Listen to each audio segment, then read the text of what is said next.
And you're very welcome to the Racing Room with AK Bets as we celebrate being just 2 weeks out from the Cheltenham Festival 2025. I'm very excited about which of these short price market leaders are going to throw into doubles and trebles to guarantee making money for the week. While Tony Calvin is excited about how much rain is going to fall over the next 2 weeks so he can throw his book of 25 to 1 plus losers into a puddle in his back garden. Gentlemen, how are we doing? All good? Very good, Hugh. All good, all good. How do we know it's an exciting time? Because Harry has a new haircut. Harry, where did you get your haircut this week? There's a local tree surgeon dealt with it this month. It's much cheaper. Ray Charles, tree surgeons. We cut your hair and your head off while we're doing it. You had Ray Charles in the locker ready to go, did you, Hugh? Right, okay, yeah. Well, I think you look lovely, Harry. I think you look lovely. Thank you. That's very, very kind. Right, AK, trading week-wise, did you fall victim to the great gamble that was great attitude at Fairyhouse? First-time runner, and the double that obviously didn't happen as well. But how was your book looking at one stage on Saturday? No, we saw it coming, to be honest with you. I saw the potential for it. The owner, the registered owner, I think it was down as the registered owner until recently. We twigged that on the race card there was a couple of runners and to be careful. And yeah, we laid nothing online. My understanding from speaking to colleagues and ex-colleagues is it was almost a 7-figure loser for another Irish bookmaker, an Irish-based bookmaker. These guys would be the owner in question. I think he's called, off the top of my head, is he called Douglas Taylor, or the guy who was down as the owner up until the 30th of January, has previous from anybody who worked in the Paddy Power race room back in the day would be aware of him because there was a horse called D4 Dave, and D4 Dave was set up for a touch. I can't remember where it was. I should have come prepared for this podcast, but it was set up for a touch, and basically Douglas, the chap in question, had sent, I think there was about 200, might have been about 100 people, with a piece of paper and a stopwatch and a couple of £100 into betting shops at a certain time, a couple of hours before the race, with the instruction to place like a couple of £100 win on this horse. And I feel like I can say this as an English person with Eastern European heritage. There was a lot of non-nationals, shall we say, that were given these envelopes, and some of them literally just handed the full envelope over the counter, which literally had instructions of how you write the thing out. Do you want to take a price? Yes. It was like the whole thing. Oh wow, a whole Barney Curly script. Yeah, literally everything. Some of them did it early before the scheduled time that they were all meant to do it. It was like from an execution point of view, it was well thought out, but bad execution. Yeah, were these guys related to Matt Zarb Cousins by any chance? more of that. What do I do with this thing? Here you go. Yeah, it was interesting anyway. But the horse won from memory again. Should have researched this, but they didn't get anywhere near what they thought they were going to get on. I think he's had a couple of touches at the ring previously, and I'd imagine his paw prints and some of the connections in the race that had runners might have been it might have been interesting, shall we say? But yeah, like they did well, and I think from a bookmaking point of view, it's probably the onus is on the bookmaker to spot these things. You can't be just turning up and doing very little work, and if you get caught, it's probably your own fault. Yeah, fair enough. TC, are you actually looking forward to Cheltenham? I mean, I know you're not feeling particularly well at the moment, but are you looking forward to Cheltenham, or are you, as everyone imagines, just the Scrooge McDuck? Whatever. Yeah. I don't enjoy the run up to it. Once we get the first day decks at Sunday morning, yeah, I'm excited for it. But I just think it's massively overblown, the run up to it. Well, Constitution Hill's having a racecourse camp this week, TC. If that doesn't get the juices flowing, I don't know what will. Yeah. We got a question on that actually as well. But once we get going on the Sunday beforehand, yes. But I think there's some pretty desperate copy out there. Just people just trying to fill time before it arrives. But once it arrives, lads, I'll be fully on board. Get on the AK Bets website and app today, and later today when this podcast goes out, there's going to be some amount of price pushes at Cheltenham. You just so happen to put up all the horses that I'm planning to back, over the next couple of weeks. Copic to board evens, Marsborough 8-13, John Bond 4-6. 10 to 11. Yeah, sorry, 10 to 11, I should say. Yeah, Factor File 15-8, Teopu 11-10. They're all my short price hotties that are actually going to win. Versus the Tony Calvin approach, which is a big pile of shit. Can you still do Union Jacks? Oh my God, Union Jacks! I'm an Irish bookmaker, Tony. We don't mention Union Jacks. No. There's about 9 in there, so yeah, get your middle horse sorted out, you, and get to work. What about you, Harry? What's your plan for? Do you take the week off? Do you take a couple of days off? Do you just business as normal? What are you doing? So we used to go in a bus from Hammersmith Roundabout, me and about sort of 12 to 14 of professional punters in inverted commas, used to go down, immediately lose each other, and then meet up again on the bus on the way back because it's so rammed. At which point everyone was 3 sheets basically. But I haven't been for a few years. I am thinking of going maybe on the Tuesday. I'm checking my emails to see if I can get offered some free tickets at some point. That might sweeten the deal.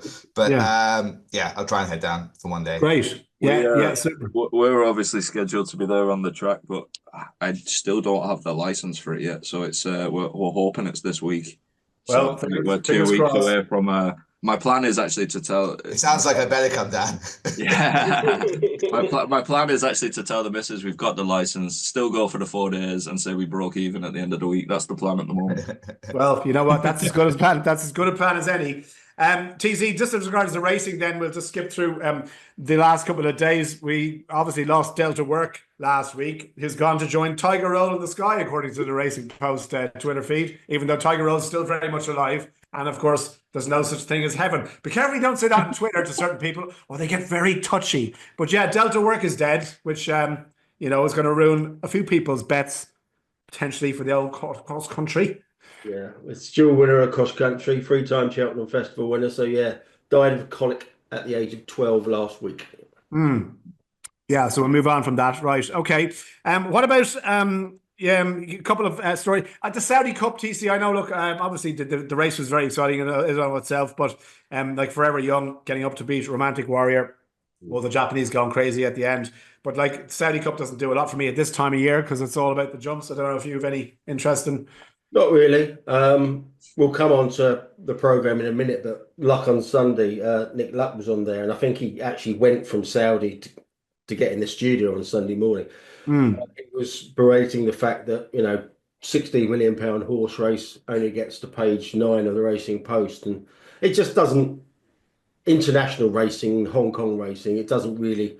Anthony might have a different take on it from a betting angle, but it doesn't really resonate with people over here. It probably should because it's world race, yeah.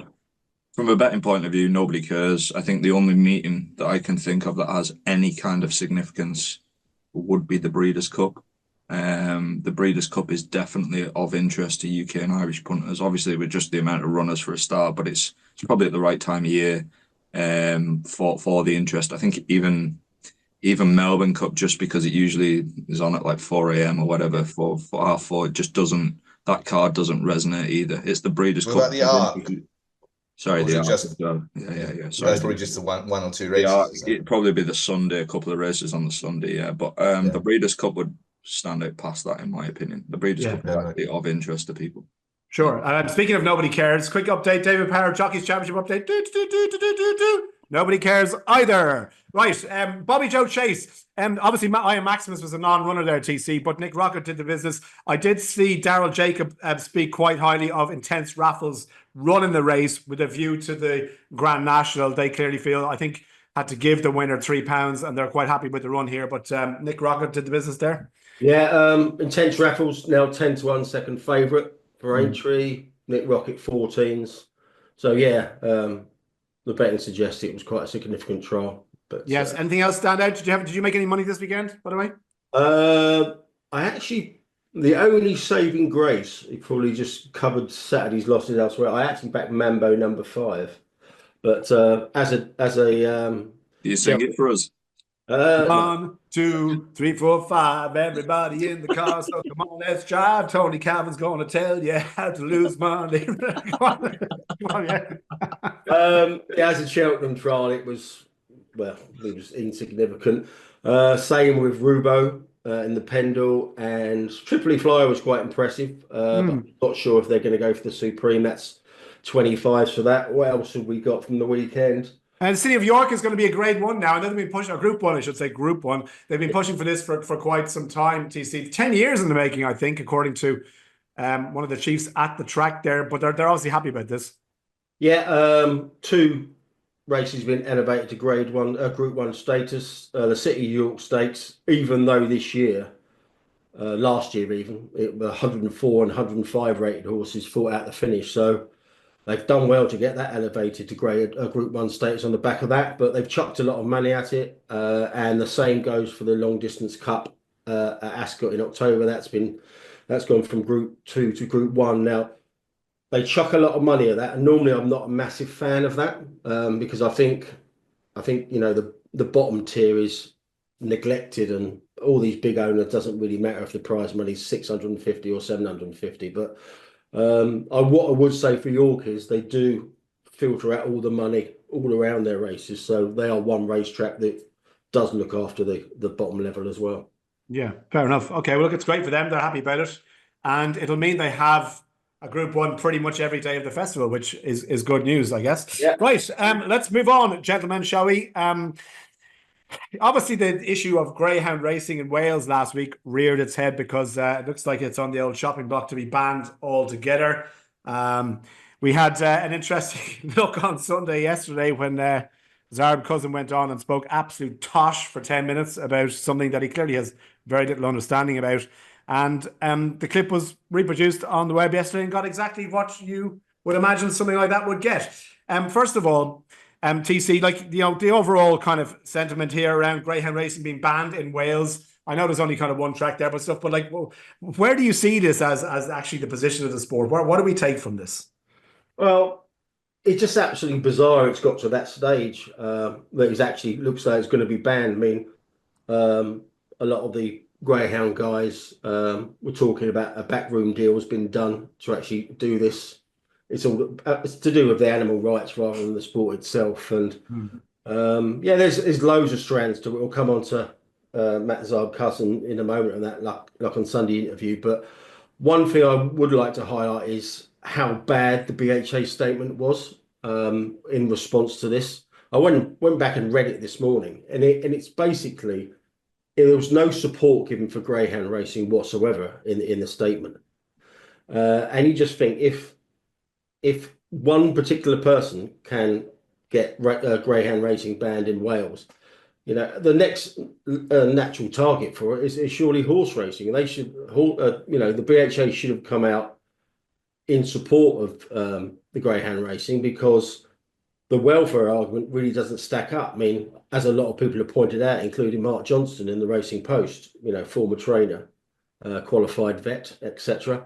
He's actually come out and said, the actual kind of like welfare record in horse racing is worse than Greyhound. So, you've got to be careful what we wish for here. I mean, I think the BHA should have come out fighting, and it's just absolutely. Well, obviously that interview yesterday was absolutely bizarre. A lot of people saying he should have been on there in the first place, but it might have served a purpose for highlighting the stupidity of this situation. Yeah, and how would like the BHA to kind of join the dots, a bit of forward planning thinking, and see what trouble, Harry, could come down the road here. Like, it's very kind of self-serving, isn't it, to say, look, don't tar us with your Greyhound bracket. We're racing and we're something different, rather than say, actually, okay, hang on a second. This is a problem that potentially is going to affect the both of us, and we should really kind of row in here and try and shore up the damage.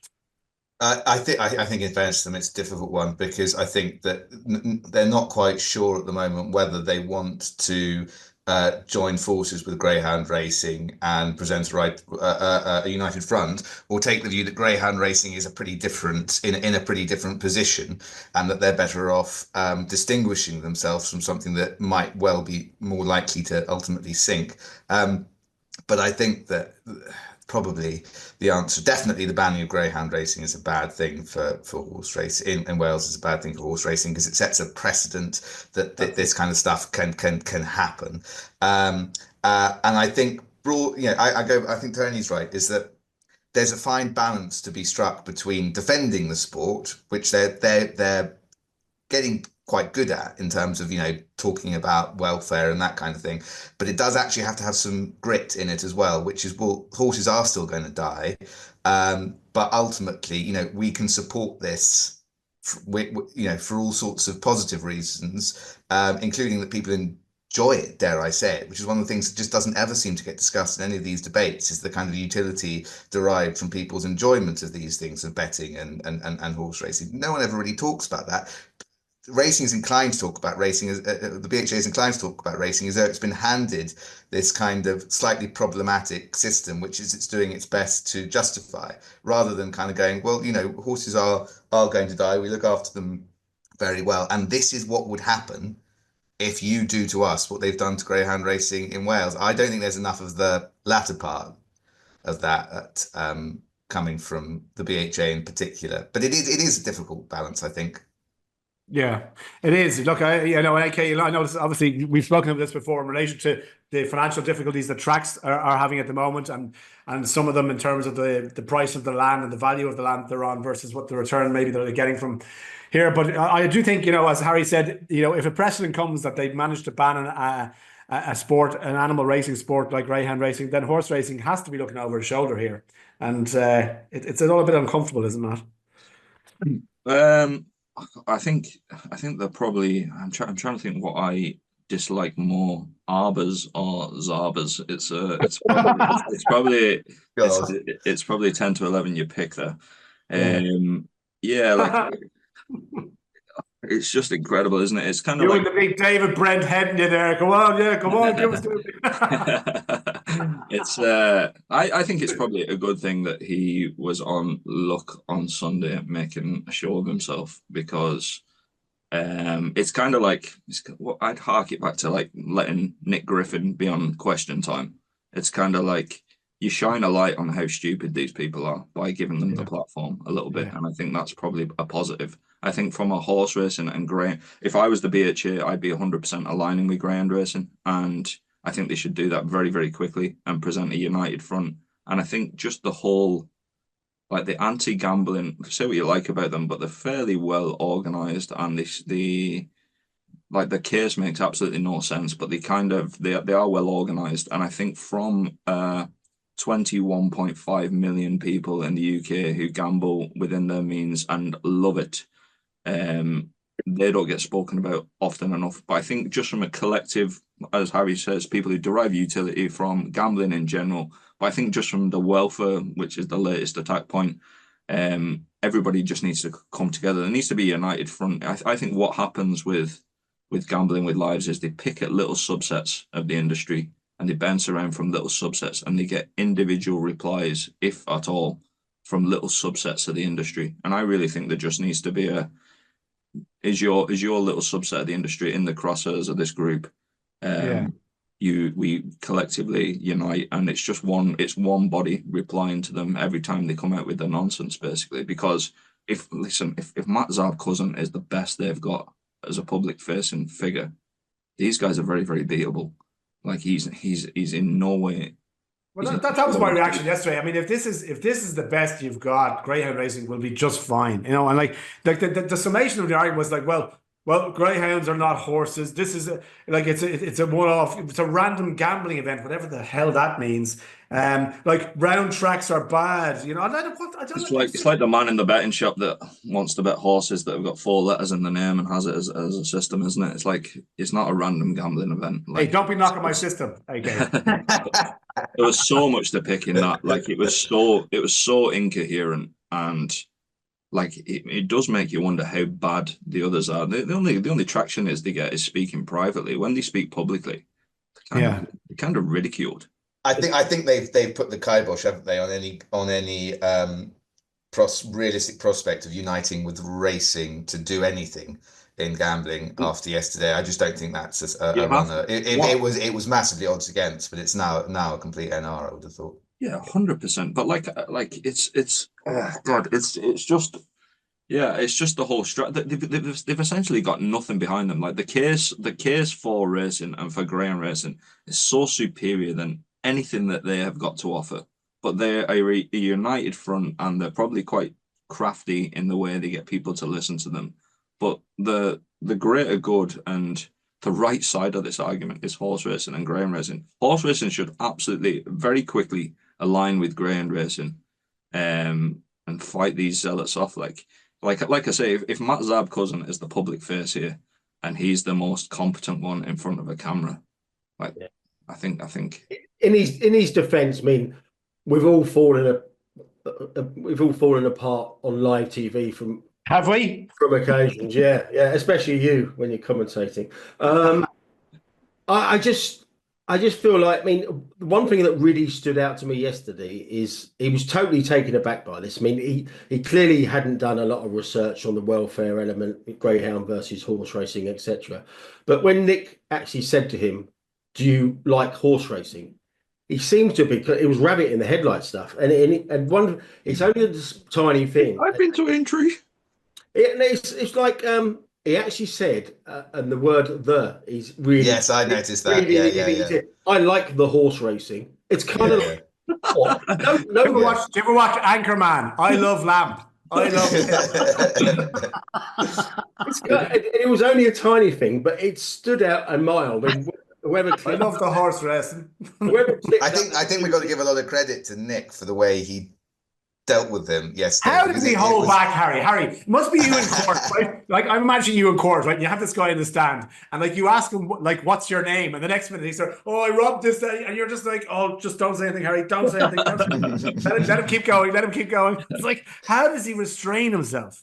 He was brilliant. What's the phrase? An iron fist and a velvet glove yesterday. And I thought at the end when he just, I think you're saying you like horse racing, which is probably the most important question really of the whole thing, which was just to get him to actually say yes. And he did say yes, which is something that he can, of course, be, held to. But I think the problem is that, as people were saying, they don't have, for me, they've never had a particularly obvious logical position. They don't really have a kind of manifesto that makes much sense. And that particularly applies to the differences between greyhound racing and horse racing. And so I think increasingly you do have to wonder whether, and it may well be that they're no reason that they can't be doing this in good faith, but whether they change their minds later down the line about horse racing at a point where they are more, closely involved with horse racing should be a real worry to everyone, I think, because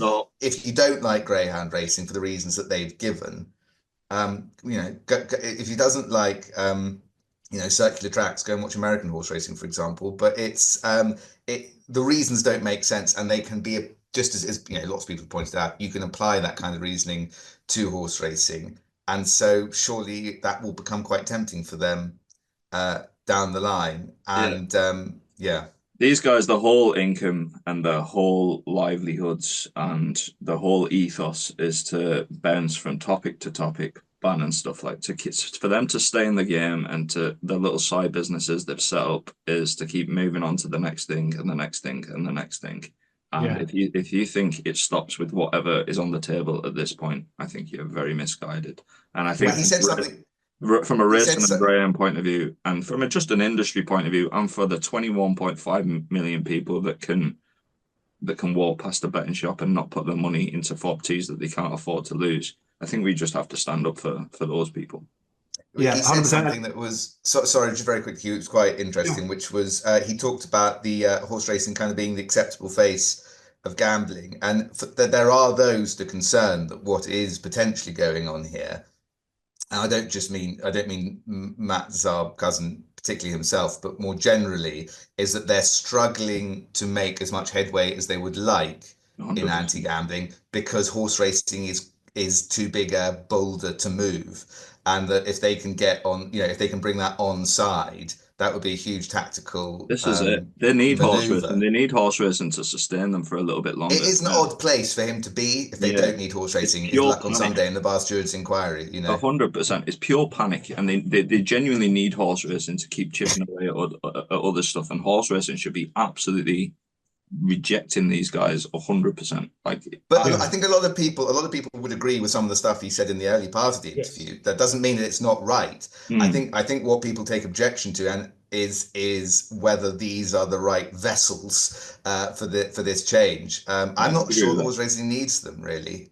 It doesn't need them. They need horse racing. Horse racing doesn't need them. And if anybody hasn't seen the interview, it's well worth your time. Well, it's not, but just go and have a look at it because you get an understanding. It's a good case study of how not to point your and then you can follow the Twitter spat afterwards between AK and which looks. I tell you, when I was flying back from London yesterday from the rugby, come on your podcast, please. It reminded me of that. One of those films where Hugh Grant and Colin Firth have that fight where they both end up just slapping each other's arms. I think that was the Twitter version. If we want to do a charity boxing card now, stick Hugh on with Blogger and I'll go in with Zarb if you like. There we go. Boom. Boom goes the dynamite. Right. Okay. Couple of things that are kind of intertwined here, TC, in terms of the future of racing and how maybe racing can improve itself. The first is the kind of halftime report on the Premier Racing, which we do have some figures around additional prize money in around 7 million extra. And I'll come on to then the comments that Dan Skelton gave to the Racing Post and indeed the response from Brad O'Shea. So first of all, Premier Racing halftime report. Are they up? Are they down? All square? How do we look at it? We'll start with the positives, which is very unlike us, but attendances are up. Prize money was up, and race clashes were down. So 3 of the metrics were positive. And we've already discussed the fact that they have included children for the first time in attendances. So take that with a pinch of salt wherever you want. Anyway, go on. Just the figures. The total betting turnover was down 6.8% year on year, and down 16.5%. On 2023, and Richard Wayman, the CEO of the racing department, he blamed that on affordability checks, which is probably fair enough. They said total prize money for the Premier Racing fixtures were up by 7.33 million, but the kicker to that is 3.64 million was taken from core racing, which is the lower class racing, which is, again, it links back to my overloading the top end of the sport. Well, isn't that it's hard to do it like for like though, isn't it? It's like aren't the bigger races just getting more prize money anyway, irrespective of that? And Premier Racing is probably going to be the bigger races are chucked in with that anyway, aren't they? The thing about Premier Racing is obviously there's nothing to differentiate it from a normal Saturday because they've got no marketing budget, which is probably just as well. But be interesting to see what the new board, the Great British Racing, what that brings with it. And it'd be a lot easier to market if there were 3-4 meetings a day, and you could say this one meeting each day is your Premier race card. It's too much racing. It just gets lost. It just doesn't work. And listen, fair play for trying. I think we said it wouldn't work originally, or I did. The conditions for it to succeed don't exist at the moment. No. So it's like a fool's errand, I think. The affordability question is it's just the biggest thing that solves everything for everybody, I think. But so that's probably another subject. Well, it's particularly into betting turnover, and I think even in terms of attendances and all that kind of stuff, it will lift all kind of boats, if you like. Yeah, and as it's been proven, it seems to be being proven that it's not having any impact on problem gambling rates, which is the thing. For me, problem gambling, the easiest quick win there would be finding the people on databases like GamStop and actually treating them, actually treating people that display symptoms of problem gambling. I think just bringing the general population into the mix. It's just, it is what it is. I'm with you. And then I guess as a second kind of fold to that, TC, and we did have obviously Skelton's interview at the Racing Post where he suggested maybe, ways to improve, and he wants dramatic overall changes to the calendar to try and boost racing across the board. One of which is to have a big final end of season finale at Aintree and push it away from Cheltenham a bit more, so you're not forcing people to decide one or the other, and you can run in both. And then obviously Branchet just responded to that as well. Yeah. What do you think of what Skelton had to say? It's like people who say, racing should have its own betting exchange, have its own bookmaker. I mean, this just totally out of kilter with reality, isn't it? I mean, the money you would need for racing to set up his own betting organisation and have the people to run it's just a total non-starter. So Dan's very wishful thinking is along those lines. We need one. He actually mentioned Donald Trump in the piece as well. He just said we need, one figurehead to actually go and do it. But you haven't got the, you haven't got the structure to allow that anywhere near happening. So, Dan, yeah, and yeah. I mean, it's just pie in the sky stuff, isn't it? I mean, we'll come on to the race courses in a moment who wield all the power. It's just nobody's going to see any kind of they're not going to move an inch. They're not going to give an inch. It's so insular thinking as well. Tell Dan there's a meeting there called Punchestown, and he'll actually have to run against Irish horses there. But that's one factor. It's kicking Aintree back to Class 3 Punchestown, so Dan can actually win some races.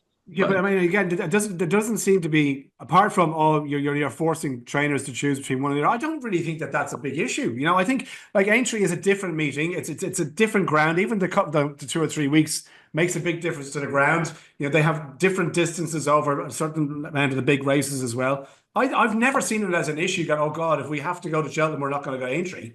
I mean, so I don't see how that's going to work. It's a little bit different having them on at effectively the same time, isn't it?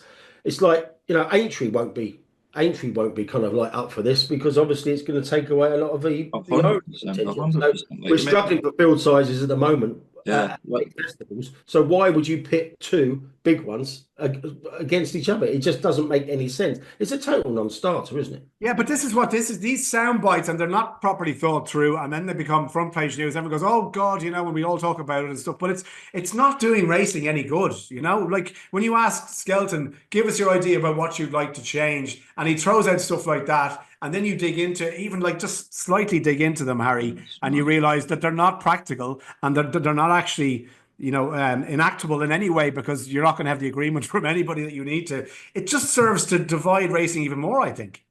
I think increasingly the answer is that the sport needs to be restructured at the top, and everything flows from that. I think that the board of the BHA with its various different constituent parts just doesn't seem to be conducive to change. I think the one thing he was probably right about was that power needs to be concentrated. I'm quite reluctant to say in the BHA, but I think it does need to be concentrated in something, and BHA might be the obvious answer. But I think increasingly what you hear about Julie Harrington's time there was that she just felt she was just wading through treacle, particularly in the closing stages, which might explain why she sort of disappeared off the map altogether as far as the wider world is concerned. But I just think that the structure, you've got to wonder what it is that has really stopped. If Premier Racing is sort of the most revolutionary thing that's happened in racing, given the problems that has faced it, and certainly is, you've got to ask yourself, what is it that's going wrong that stops more dynamic thinking, or more dynamic, just things that might actually, to quote, is it Alan Partridge again? Evolution, not revolution. Yeah. We want to evolve, but we don't want not revolve. Well, I think we are revolving, but not doing anything that is revolutionary. And I think the answer may well be that the corporate structure just needs to be completely rebuilt from scratch, and the various that will involve a huge redistribution of power between the various players, so it's going to be very difficult to do, but I think that might be the answer. Is there much treacle in Chester Racecourse, Tony, that Julie Harrington would be able to wade through as part of her new job remit, or what's she doing there? Well, she's got on the board there, hasn't she? I'm not sure what qualifications you need to get on that board, but it's a bizarre one, isn't it? Because I don't think anybody would suggest her time at the BHA was a a roaring success. I mean, even allowing for all the obstacles that have been put in her path. Yeah, it's a strange one, isn't it? So yeah, well, yeah, so you made the point, AK.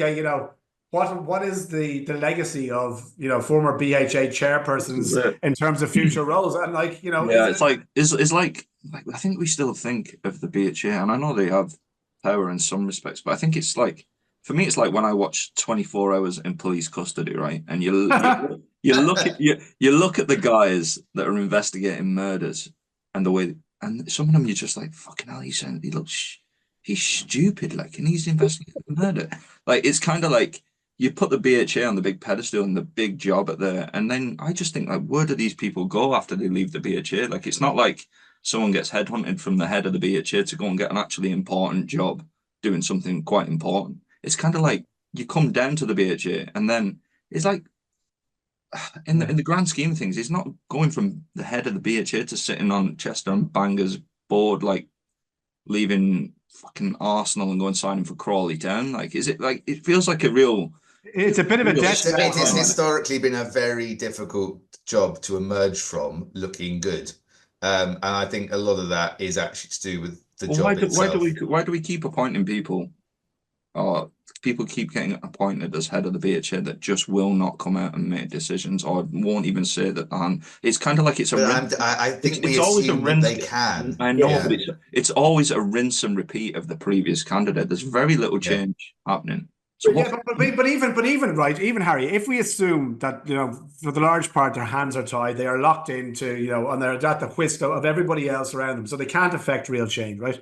Why don't they come out? Why hasn't Julie Harney come out and said, look, you want to know what my job's been like? It's been absolute shit. These people won't give me an inch. These guys won't agree on this. I can't get anybody to sit around a table, and I have been sitting there twiddling my thumbs trying to get everything, and it's been a nightmare. And this is what I'd do if I could do it. And screw you, because she'll have things in her employment contract that stop her doing that after she leaves. The one criticism I think can definitely be leveled at the BHA is a secrecy within it about the way that it runs. It's who's doing what. There just seem to be a number of, we keep referring to the People's Judean Front and the People's Front of Judea, but the number of different people that I get emails from that appear to me to do exactly the same job when dealing with the BHA, but they've just moved the names around of their titles. It is a completely opaque structure to understand from the outside what's going on in there. And they never do. They never come out really and say anything, really controversial about having been at the BHA. That'll be partly to do with their racing, their employment contracts. But also, it definitely is, and this is where you have to have some time for Peter Sullivan, is that there is a culture within all of racing of rocking the boat only up to a certain threshold and then withdrawing. People just don't go beyond that threshold. No. Interesting. Yeah. Okay. Right. The Saudis are struggling for money. Well, one of them is the Royal Prince Sultan bin Mishal Al Saadi. He's been placed on the BHA's forfeit list, which basically means he is not a person to be dealt with from now on after unpaid training bills of £320,000. What's happening to the Saudis? Are they losing all their oil? Harry, do you want to take this one? No, thanks. I've done that. I didn't know we were doing that. Right. Well. Anyway, TC, I'm still waiting for the call up to be boxing commentator on DAZN. So I'll let you handle this one. Yeah. It's bizarre because obviously he had 4 horses with Richard Hannon, and it sounds like he's been put on the forfeit list for owing 231 grand. It sounds like he never paid a penny for any of the 4 horses at any stage he had with Hannon.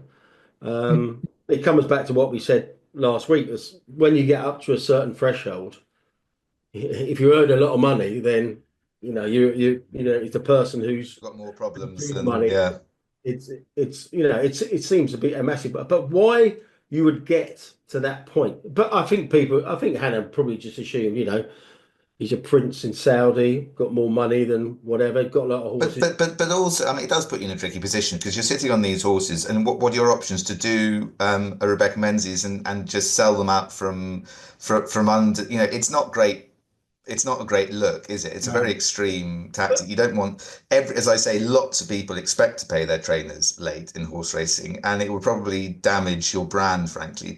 I should think they thought very carefully about even doing this. But yeah. But surely Hannon could have just rang up the BHA at some point and said, look, I mean, a year into training horses for this guy. He's not paid a penny yet. And I think this happened over a period of 2 years. Yeah, but what happens then? That's the question you've got to ask yourself. So the BHA get onto him, dear, your Royal Highness, you haven't paid your bills, and he ignores that. Then what? Yeah. The huge danger in all of this is that they go, right, I'm taking my horses to France, or that is what the Aga Khan did, if you remember, on twice, I think, when he got Is there not a missed with the mechanism? BHA. Is there not a mechanism whereby if they threaten to do that, Harry, that the trainer could just say, well, no, like a bit like a lean, like Rebecca did, like you can just stop them and say, no, well, your horses can't leave my grounds until you've paid your bill. There must be a way to do that. Yeah, you can do that, but that doesn't get you your training fees back. And if the horses aren't worth the training fees, which is possible, doesn't sound like these were either. No, it doesn't particularly sound like because I think that's what they would have done if it was. But ownership is an increasingly miserable experience. That is not the end of the ownership scale at which you would expect people just to stop paying their bills because they're not getting a very good run for their money. It is, the identity of the person paying does seem quite surprising. Not paying. Bookmakers can't allegedly. Bookmakers can't lay bets on tick in the legalized market. I don't know why horse owners and training fees are still allowed to be on tick. Fair enough.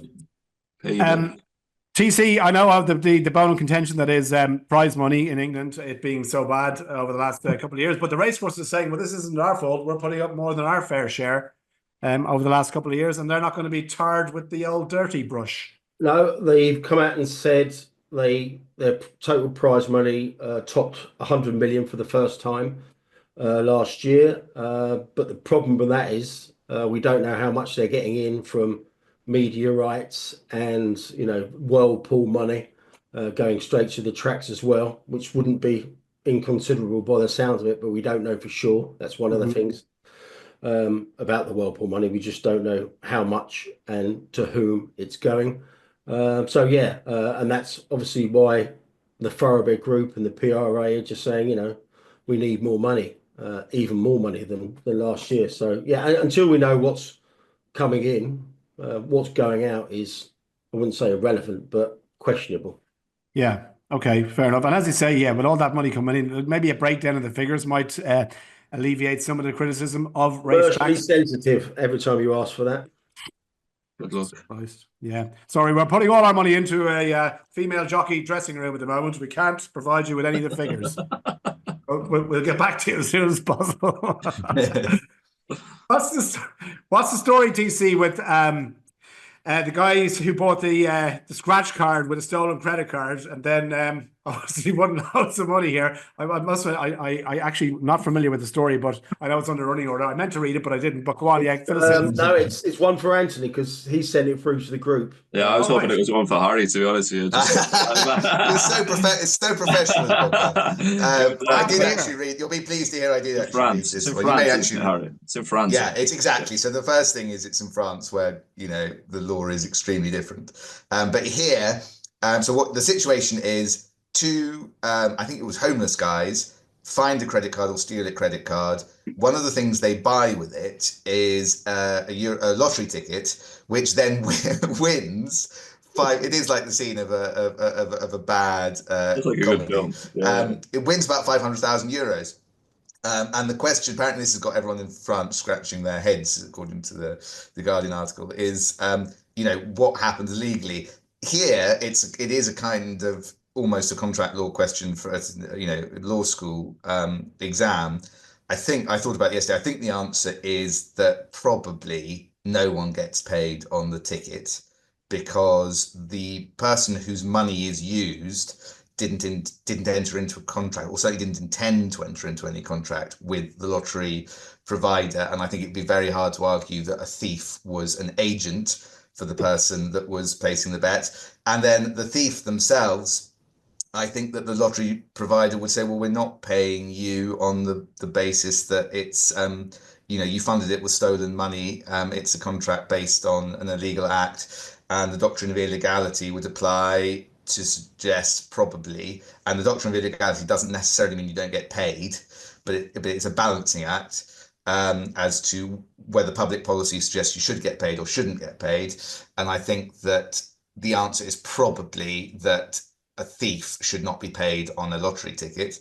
And so I think lottery ticket just returns stake to the victim and it's game over. Under English law, in France, God knows what's going to happen, frankly. Yeah, like Randolph and Mortimer, the two boys are coming to her. We're back, Mortimer. We're back. Jesus, can you imagine it? Oh my God. Right. Question time then. Let's fly through. We've dealt with a couple of these before. We will give them an airing though. David Brown says, what do you think of Dan Skelton's comments about moving Aintree back towards the end of the season? I'd be massively in favour though. They are Britain's two showcase national hunt festivals, and if we can get more percentage of horses doing both due to the gap, I'd be all for it. Yeah, well look, I guess we just spoke about this. I think the issue is that you're going to clash with Punchestown, first of all, which from an Irish point of view, selfishly, we'd be saying, no, that's not going to work. Then Sandown, as we know, won't want to give up their official end of season status either. And I just don't think it, for horses at the moment, that they're necessarily conflicts for one horse not to run in both if they wanted to, you see. So I think we've pretty much dealt with that.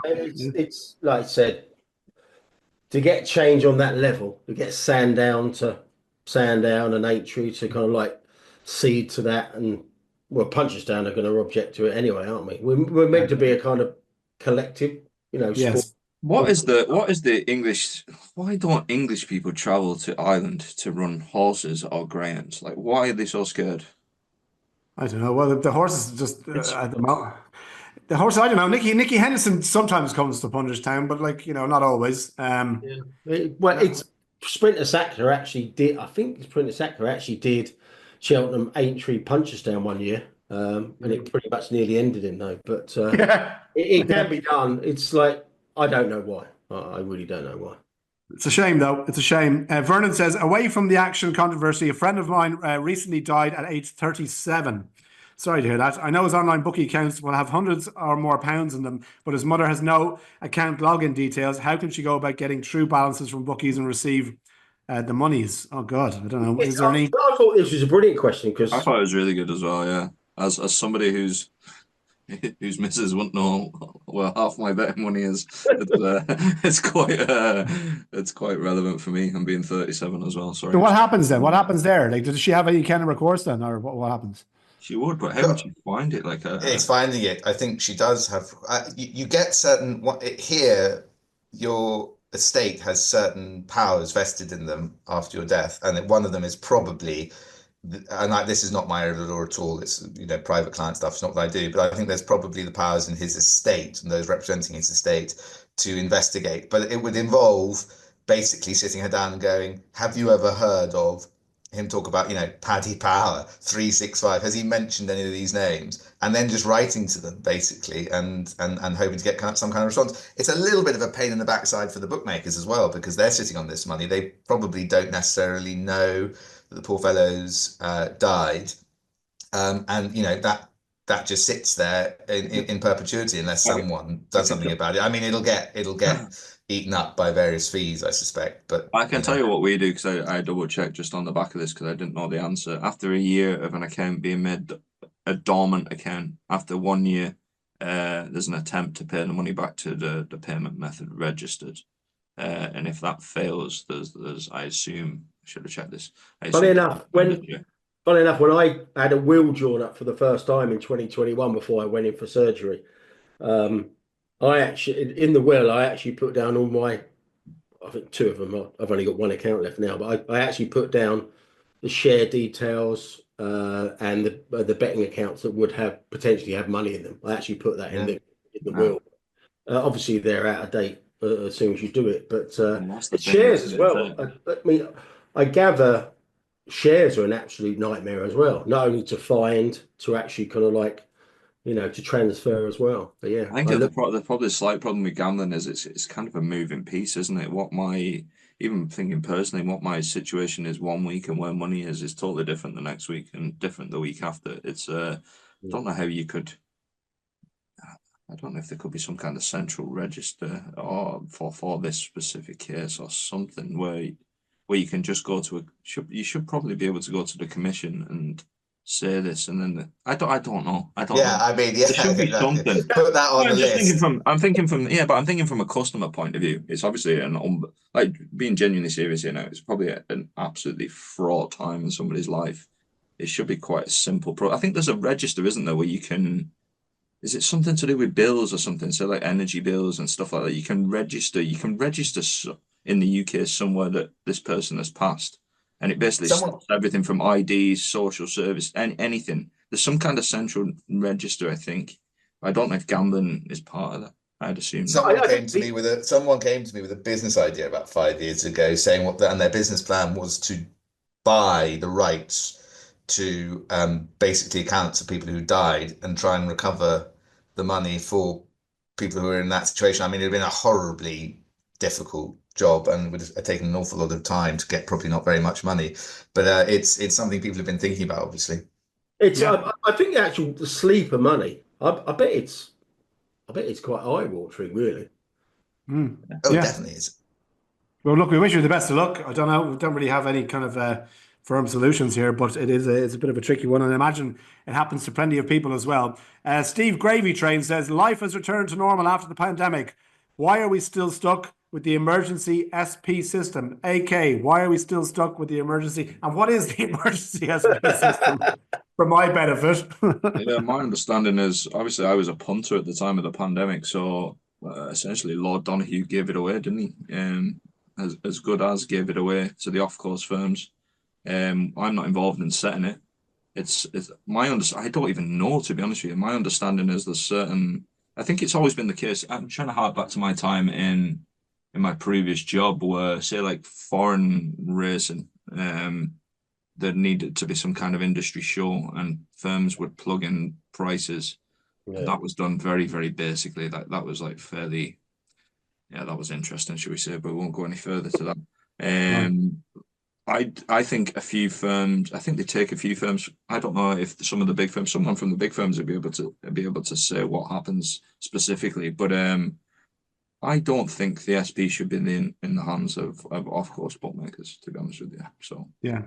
Okay. All right. Fair enough. Thanks for the question, though, Steve. David says, what are the thoughts on these racecourse gallops? Surely it would have been better for racing and the horses if Lolamba or Palladium got another run in at the weekend. Yeah, look, obviously Constitution Hill's out on Tuesday, according to Nico de Boinville, who was on Nick Luck's show on Sunday at TC. His track record, Constitution Hill, that is, on racecourse gallops isn't great. So anyone who's back there will be kind of going, oh, Jesus Christ, don't let anything happen. But Lolamba and Palladium, sometimes it's just too close to the festival. They just don't want to run the horse. It sounds like, they might have been pulled out on the day anyway, because the ground did worsen considerably there. But it's it's not great. I mean, I actually put in the racing review that Kempton meeting used to be massive before Cheltenham. It's losing a lot of its luster. We haven't got the horse population to service the big races, but when you get, the first and second favourite, anti-post favourite from the Stame Yard, both not running, and the third favourite Mondo Man getting backed into 9-4, to 8-13 the day before. It was announced neither were running. It's a bad look, and obviously it's not great. It's not great for having racecourse gallops instead of actual races, is it? So they just want something that they can control, and a racecourse gallop is that. So yeah, and the cameras will be there, and everybody who's a Constitution Hill fan praying that he makes it through. Should they be allowed to do it, do you think? What's the upside of doing it? It's like you're basically giving, I don't know, you're giving that specific horse and connections probably some kind of minor advantage, aren't you? And taking away from horse racing, actual races. Well, because obviously they would have raced at Kempton on Saturday, but now they're going for a private racecourse gallop on Tuesday. I probably haven't considered it too much, but I just don't think they should be allowed. I think they should. You do your business, go home. On the champion hurdle, they're jigging sound and making a decision on brighter days ahead. Tomorrow, we hear they will make the decision and announce it, and if hopefully she goes for the champion hurdle, and I'll be all over her. Right. C says, is it time to stop giving airtime to the likes of Matt Zarb on Look on Sunday and to someone more qualified to talk on greyhound racing? Yes, it is. Tom says, as a bookie, what do you think? What do you do when there's a gamble as big as the one at Fairyhouse on Saturday? What steps, if any, do you take to cover yourself? Well, AK, I mean, do you lay off bets like that? How do you minimize your risk or your exposure? You just have to box clever, to be honest with you. But there'll be certain instances where we would lay off for sure, or try to. I think when you've got a horse that's going through the floor, it presents numerous issues. Whether you take, obviously you're taking the bet in the first place, and we took some bets ourselves. It's just outlining the two bets you took, because a lot of people, I think it's actually a very good advert for the on-course market. I mean, the idea, Yeah. but the two bets. It's interesting as well, just on that as well. I think a lot of people, when we talk about the SP, a lot of people are getting put away by what is being reported as the ring price and the show price. So when you look at the ring price on Racing Post and you look at Irish Racing, which is brilliant, but doesn't get the ring price properly, it's just taking it from off course, basically. It's not a ring price anymore. That horse was freely available at three-figure prices in the ring when the show opened up on course. I think you probably slightly benefited with it being the first race of the day, so it's not a 25-minute window. It's probably lads putting prices up 45 minutes, an hour before racing. So it's kind of, the first race is always a longer period because the lads are there, and sure, what do you do? Pay £3.50 for a cup of tea or stick a few prices on the board. So I think what were the two bets you actually took? They were, top of my head, 25 each way, 125s, and 50s each way, 80s, and then it's kind of, our system probably battens down the hatches then and goes a good bit under what even we'd want to be. So it's kind of like you're just trying to not take as big liabilities, basically. And then with one that's going through the floor, to be honest with you, it's an interesting thing. So when a horse is going through the floor, like properly through the floor, like the cut, I think from an optimal point of view, from a trading point of view, your first cut should be absolutely astronomical. Like, so obviously we've gone 125 to 80. I think our next price might have been 16, because you literally want to get out of the way of it and see if it's settling before you push. I think if you're really slow and you're very incremental and you go 66, 50, 40, 33, it's actually a death by 1,000 cuts. It's more optimal to go 16 and then push in that instance. But as with this one, 16 would have been too big. I think it's gone off. Yeah. I think it's gone off course 8. It's gone off a hard 10 probably in the ring. But I think just for people at home, when you are seeing, and obviously the different markets on course, and we talk about the SP and stuff, but there's less cost, I suppose, absorbed to taking a bet on the track. And you do find better prices at the track. Listen, majority of my bets are online, but if you're having a single bet, the track's probably the place to go. I know a couple of bookmakers got asked the double and laid them. If somebody asked me for the double, my alarm bells would be absolutely going through the roof. Like it would have been off the charts. Like you probably wouldn't have got the double with us on the track, because if you're stuck, anything you take, you're holding it when the first one's going through the floor. Or if you're hedging, you're having an astronomical bet compared to what your initial stake is to try and get out of it. Basically, it's probably not the best way to do things from a bookmaking point of view. And just to mention William Delaney's question as well, the off-course gamble on Saturday, when did you cop that there might be something going down in Fairyhouse, and what were your first steps? So I think you've pretty much answered it there. But look, it's interesting. And if the old bumper horse had won, holy God, yeah. One particular bookmaker, I think, would have lost quite a few quid. And then finally, Quidditch Racing says, Knockannor won this weekend's Eider Chase by 16 lengths, yet will never get into the modern Grand National. Should we consider new Grand National entry rules like win this race and you're in, or greater entry requirements, or higher graded horses? Yeah, well, look, this is again, we keep talking about the Grand National. It's not what it once was.